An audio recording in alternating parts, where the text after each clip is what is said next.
ஹரியானா சட்டமன்ற தேர்தலில் உட்கட்சி பூசலில் சிக்கி தவிக்கும் பாஜகவுக்கு கடும் நெருக்கடி ஏற்பட்டுள்ளது. பாஜக தலைமை அறிவித்த முதலமைச்சர் வேட்பாளருக்கு கட்சிக்குள் எதிர்ப்பு கிளம்பியுள்ளதால் பாஜக குழப்பத்தில் மூழ்கியுள்ளது. 90 தொகுதிகள் கொண்ட ஹரியானா மாநிலத்தில் அடுத்த மாதம் 5ஆம் தேதி ஒரே கட்டமாக வாக்குப்பதிவும் 8ஆம் தேதி வாக்கு எண்ணிக்கையும் நடைபெறுகிறது. கடந்த 2019 தேர்தலில் பாஜக 40 தொகுதிகளை வென்று பிறகு 10 தொகுதிகளை வென்றிருந்த ஜனநாயக ஜனதா கட்சியுடன் கூட்டணி அமைத்து ஆட்சியை பிடித்தது. இந்த கூட்டணி 2024 நாடாளுமன்ற தேர்தலுக்கு முன்னதாக முறிந்தது. தற்போது ஹரியானா முதலமைச்சராக நயாப் சிங் சைனி பதவி வகித்து வருகிறார். ஹரியானாவில் தொடர்ந்து இருமுறையாக ஆட்சியில் இருந்து வரும் பாஜக இந்த முறை உட்கட்சி பூசலால் பல்வேறு சவால்களை எதிர்கொண்டு வருகிறது.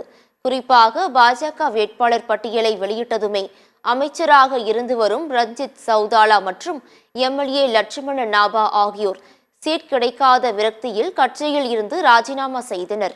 அதேபோல் பாஜக மூத்த தலைவர் சசி ரஞ்சன் பர்மருக்கு சீட் மறுக்கப்பட்டதால் அவர் கண்ணீர் விட்டு அழுதார். இப்படி பாஜக ஹரியானா மாநிலத்தில் தொடர் சிக்கலை சந்தித்து வரும் நிலையில் தற்போது அந்த கட்சியின் மூத்த நிர்வாகியும் 6 முறை தேர்தலில் வெற்றி பெற்றவருமான அனில் விஜ் போர்க் கொடி தூக்கியுள்ளார்.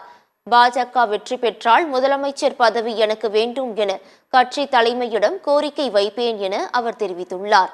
பாஜக ஏற்கனவே நயாப் சிங் சைனியை முதலமைச்சர் வேட்பாளராக அறிவித்து தேர்தல் பிரச்சாரம் மேற்கொண்டு வருகிறது.